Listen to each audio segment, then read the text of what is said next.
नमस्कार दोस्तों, fact finder में आप सभी का स्वागत है। मैं हूं ओमकार। दोस्तों, आज हम बात करने वाले हैं राष्ट्रीय कवि रामधारी सिंह दिनकर के बारे में। आज 23 सितंबर है और उनका जन्म 23 सितंबर को ही हुआ था।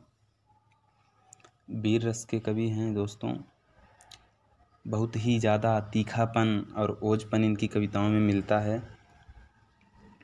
दोस्तों, रामधारी सिंह दिनकर का जन्म 23 सितंबर 1908 को सिमरिया नामक स्थान पे मुंगेर जिला बिहार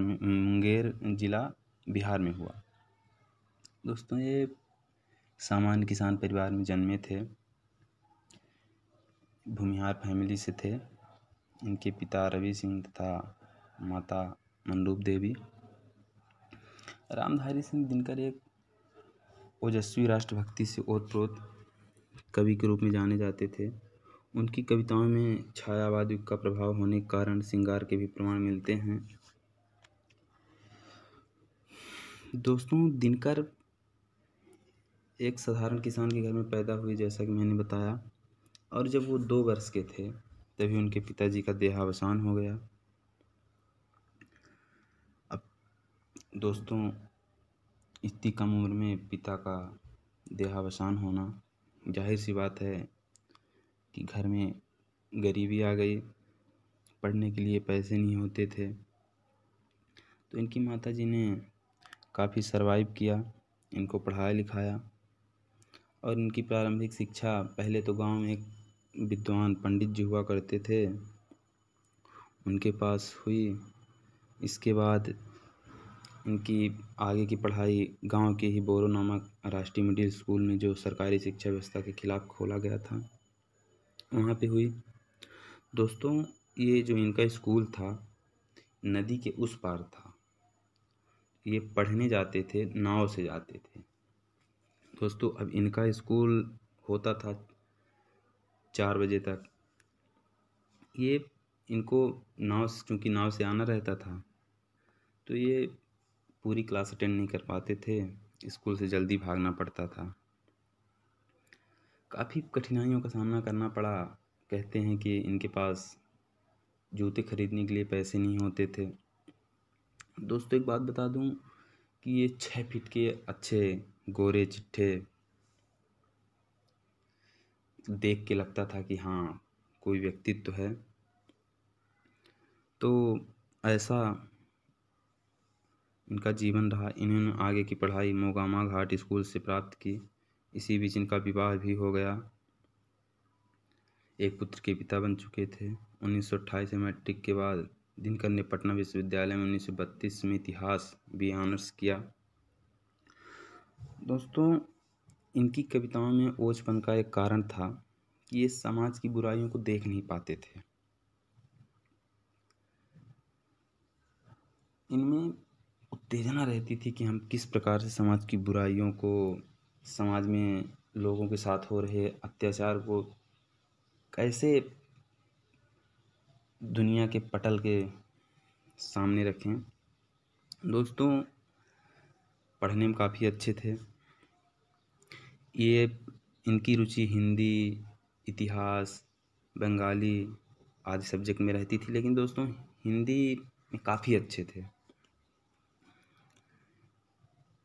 हिंदी में काफ़ी अच्छे होने के कारण, और चूँकि बीकॉम ऑनर्स की डिग्री थी, जो इनको अंग्रेज़ों के शासनकाल में 1934 में बिहार सरकार के अधीन इन्हें सब रजिस्ट्रार का पद स्वीकार कर लिया। लगभग 9 वर्ष तक इस पद पर रहे। उनका समूचा कार्यकाल बिहार के देहातों में बीता तथा जीवन का जो पीड़ित रूप उन्होंने बचपन में देखा, उसका और तीखा रूप उनके मन में मथ गया। फिर तो ज्वार उमड़ा और रेणुका, हुंकार, रसवंती और द्वंद्व गीत रचे गए। दोस्तों, ये लिखते थे तो अपने रियल नेम से नहीं लिखते थे। जब ये कविताएं लिखते थे तो ये अमिताभ के नाम से लिखते थे, क्योंकि उनको पता था कि अगर ब्रिटिशों को ये बात पता चली तो जेल में डालेंगे, परेशान करेंगे। फिर भी कहीं न कहीं से अंग्रेज़ों को ये समझने में देर नहीं लगी कि वे एक गलत आदमी को अपने तंत्र का अंग बना बैठे हैं, और दिनकर की फाइल तैयार होने लगी। बात बात पर कैफियत तलब होती और चेतावनियाँ मिला करती। दोस्तों, आश्चर्य की बात है कि 4 वर्ष में दोस्तों उनका 22 बार तबादला किया गया दोस्तों। अब जाहिर सी बात है, 4 वर्ष में 22 तबादले, काफ़ी परेशान किया गया। दोस्तों, यहाँ पे एक बात बताना चाहूँगा कि ये पहले भी होता था। अभी आज के प्रेजेंट टाइम में हम देखते हैं तो हमें काफ़ी डरावना लगता है कि हमारे खिलाफ सरकार ऐसा कैसे कर सकती है। लेकिन ये अतीतों में भी हुआ है और संभवतः आगे भी होता रहेगा।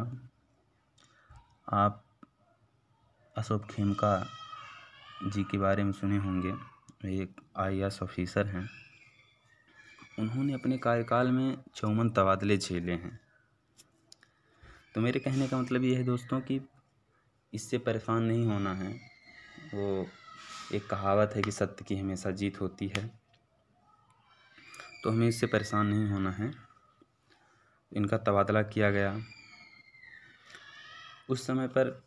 बाद में ये धीरे धीरे गांधी जी के सानिध्य में आए और गांधी जी से भी काफ़ी कुछ सीखा इन्होंने।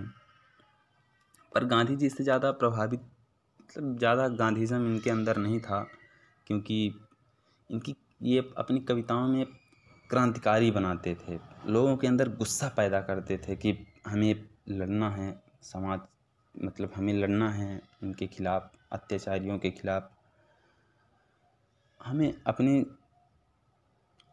स्वतंत्रता के लिए लड़ना है।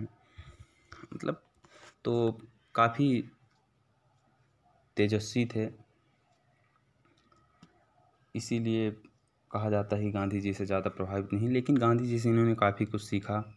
उस समय पर साइमन कमीशन का विरोध किया इन्होंने गांधी जी के साथ में। और फिर दोस्तों 1952 में जब भारत की प्रथम संसद का निर्माण हुआ तो इन्हें राज्यसभा का सदस्य चुना गया। वह दिल्ली आ गए, 12 वर्षों तक संसद सदस्य रहे। दोस्तों, एक मज़ेदार बात है कि राज्यसभा में सांसद इनको नेहरू जी के कहने पे, मतलब नेहरू जी के सुझाव से ही इनको राज्यसभा का सांसद चुना गया। लेकिन दिनकर जी में एक ख़ास बात थी जो उन्हें राष्ट्रकवि बनाती है कि समाज में रह रहे लोगों के साथ जो भेदभाव और जो उनको उनके साथ प्रताड़ना होती थी उसको देख नहीं पाते थे। और यही कारण है कि वो जिस सत्ता में थे, जिस पार्टी से सांसद थे, उसी पार्टी के प्रधानमंत्री के खिलाफ वो ऐसा लिखते थे कि भूचाल आ जाता था। और दोस्तों, उन्होंने लिखा था कुछ जिससे नेहरू जी को भी काफ़ी बुरा लगा। उन्होंने लिखा था कि देखने में देवता सदृश लगता है, बंद कमरे में बैठकर गलत हुक्म लिखता है, जिस पापी को गुण नहीं गोत्र प्यारा हो, समझो उसी ने हमें मारा है, समझो उसी ने हमें मारा है। तो दोस्तों, देख सकते हैं आप कि किस प्रकार का तीखापन था उनके अंदर। और उनकी महत्वपूर्ण, उनको उल्लेखनीय सम्मान मिले हैं। 1959 में साहित्य अकादमी पुरस्कार, 1959 में पद्म विभूषण भी मिला, 1972 में ज्ञानपीठ पुरस्कार से सम्मानित किए गए। और दोस्तों, रामधारी सिंह दिनकर, जैसा कि हमने बताया कि गांव में पैदा हुए थे और प्रकृति से काफ़ी जुड़ाव था। जाहिर सी बात है, किसान परिवार में पैदा हुए थे तो किसानों के प्रति भी उनका एक अलग तरह का ज़मीनी स्तर जुड़ाव था। और यही कारण है कि उन्होंने किसानों के लिए उनकी काफ़ी सिंपैथी रही है, उनकी कविताओं में जो दिखती है। दोस्तों उन्होंने लिखा कि जेठ हो कि पूस हो, हमारे कृषकों को आराम नहीं, छूटे कभी संग बैलों का ऐसा कोई याम नहीं, मुख में जीभ सख्त भुजा में, जीवन में सुख का नाम नहीं, बसन कहाँ सूखी रोटी भी मिलती दोनों शाम नहीं। तो दोस्तों देख सकते हैं कि किस प्रकार का उनका जुड़ाव था, जो उन्हें आगे ले चल के राष्ट्र कवि के रूप में शोहरत दिलाया। तो दोस्तों इन्होंने समाज के लिए काफ़ी कुछ लिखा और काफ़ी यातनाएं भी झेली समाज के लिए, प्रताड़ित किए गए, लेकिन इन्होंने हार नहीं मानी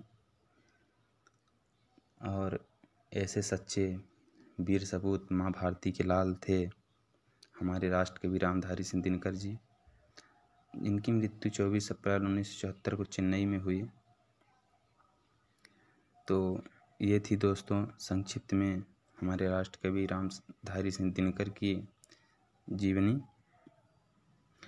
आशा करता हूँ कि आप लोगों को समझ में आया होगा, कुछ गलतियाँ भी हुई होंगी, उसके लिए हम क्षमा प्रार्थी हैं। जय हिंद, नमस्कार, मिलते हैं नेक्स्ट वीडियो में।